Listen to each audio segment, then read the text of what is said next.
بسم اللہ الرحمن الرحیم۔ السلام علیکم ناظرین، آپ دیکھ رہے ہیں ہمارا یوٹیوب چینل قدیم طب یونانی اور میں ہوں آپ کا میزبان حکیم حبیب اللہ۔ محترم ناظرین، ویڈیو شروع کرنے سے پہلے ہمارے چینل کو سبسکرائب کیجیے گا تاکہ ہر ویڈیو آپ کو اپنے ٹائم پر مل سکے۔ محترم ناظرین، آج میں گردہ کے متعلق بات کر رہا ہوں، یعنی پیپ کا آنا، گردے کا کمزور ہو جانا، ہری ہوا کا داخل ہو جانا، گردے کا درد ہونا، تو یہ ان ساری بیماریوں میں ایک نسخہ ہے میرے پاس جو بہت اچھا نسخہ ہے۔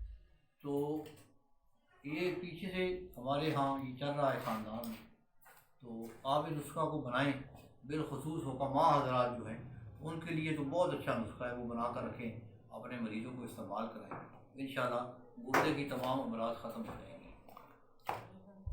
نسخہ یہ ہے کہ خشک دھنیا تخم سرس کوزہ مصری، خشک دھنیا تخم سرس کوزہ مصری، یہ تینوں چیزیں باریک کر لیں، ان کی 3 گھنٹہ رگڑائی کر لیں، 4 ماشا صبح و شام خالی پیٹ پانی کے ساتھ ہی کھانی ہے، 3 گھنٹہ ان کی رگڑائی کرنی ہے، 4 ماشا خوراک ہے پانی کے ساتھ لینی ہے صبح و شام۔ تو انشاءاللہ گردے کا مریض چند دنوں میں ٹھیک ہونا شروع، پہلے خوراک سے ٹھیک ہونا شروع ہو جائے گا، چند دنوں میں ٹھیک ہو جائے گا۔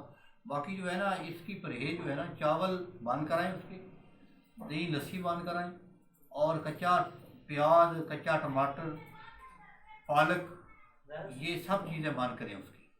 تو پانی کی پینے کی زیادہ تلقین کریں، پانی زیادہ پیئے، پیشاب اچھی طرح کھل کے آئے، تو انشاءاللہ گردے کی کئی بیماریاں جو ہیں وہ ٹھیک ہو جائیں گی۔ تو یہ بنائیں تو انشاءاللہ آپ ٹھیک ہو جائیں گے۔ السلام علیکم۔